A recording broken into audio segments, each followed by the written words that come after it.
Hi, this is E.T., and this is Ron Howard, Opie Taylor, Richie Cunningham, for you TV fans. He is an actor, director, producer for acclaimed, award-winning films and TV shows. Some were dramatization of historical events, and one example of that is Cinderella Man, the story of Jimmy Braddock, former heavyweight champion of the world, who took a decision against Max Baer, who had months earlier taken the title from Primo Carnera. Well, Opie Ritchie, possibly channeling Barney Fife, maybe Ralph Malph, conjured up, as director of Cinderella Man, a very negative doppelganger, an actor named Craig Bierko, to portray the real Max Baer, who, according to almost all who knew the real Max, including his actor-producer son Max Jr., insist that the real Max was 180 degrees off from how Opie Ritchie directed Bierko to play him. For example, Opie Ritchie has Max leer at Jimmy Braddock's wife and say, and I'm quoting, "You're too great to be a widow. Maybe I can comfort you when he's gone," unquote. That never happened. It would be way out of character for the real Max to say. Opie Ritchie also shows a fight scene between Jim Braddock and Max Baer as being brutal, when in fact it ranks today among the dullest championship encounters ever.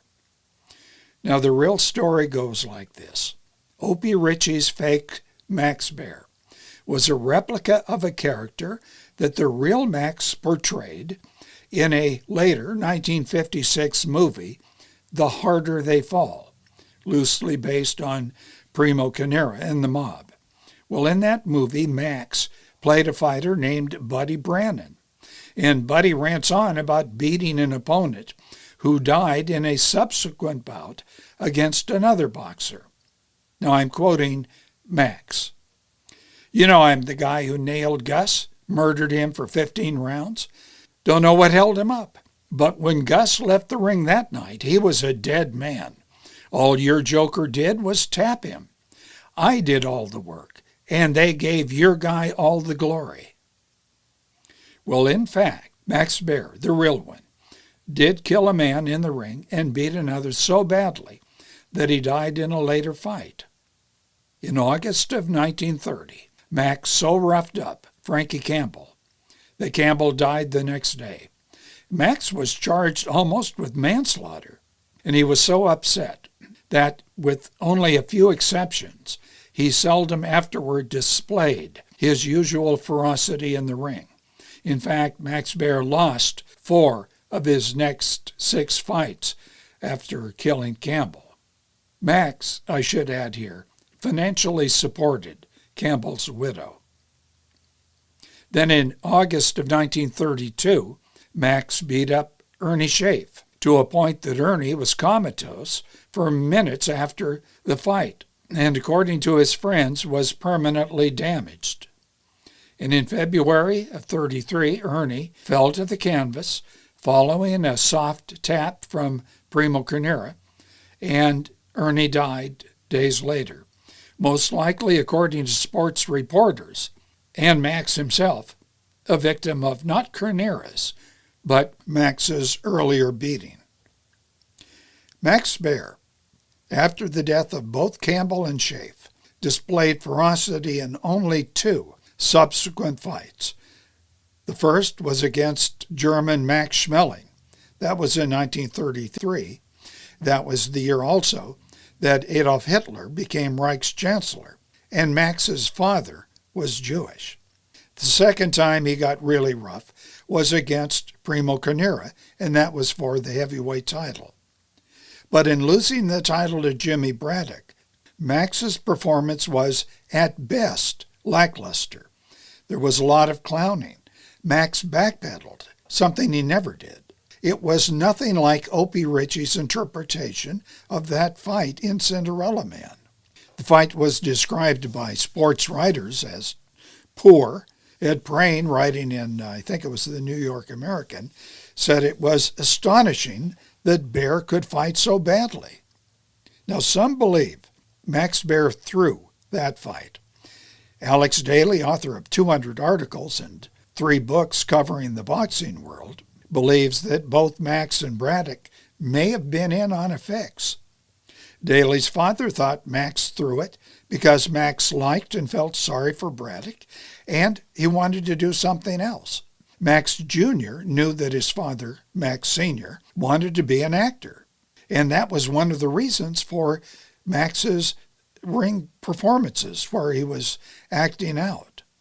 Max already had 3 impressive acting gigs under his belt by 1935, including a starring role in the movie The Prize Fighter and The Lady.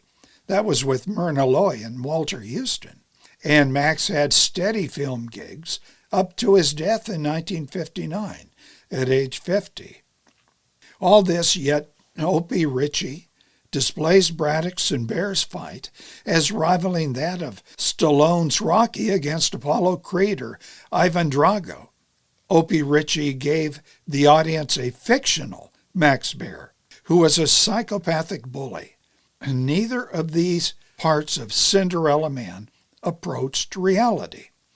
That movie lied about the Braddock-Baer fight, in reality so dull and lacking in action that fans booed and jeered throughout 15 boring rounds, and lied about Baer himself, who for most of his career held back his aggressiveness, in particular his right fist, described as the most deadly ever in boxing. Max, who entertained opponents with a free party after their fights regardless of who won. Max, who mourned for those he vanquished, supporting a widow, unable to sleep because of the nightmares he had about the fights. Max, who was often more interested in entertaining than in winning, as was Maxie Rosenblum, Baer's pal and sometimes co-star in films and on stage. Some other tidbits about Max Baer. His close pal was this guy, a character actor and dancer who, after Max died, became famous as uncle to Max Jr.'s Jethro Bodine in the Beverly Hillbillies. Another tidbit, that 1933 film, The Prize Fighter and the Lady, had Baer's character Steve fight Primo Carnera, a fight that actually did take place in 1934 when Max Baer took Carnera's title. That's it. Did you like the video? Put your comments below. Subscribe to the channel. Tap the bell icon. You know the drill. Thank you.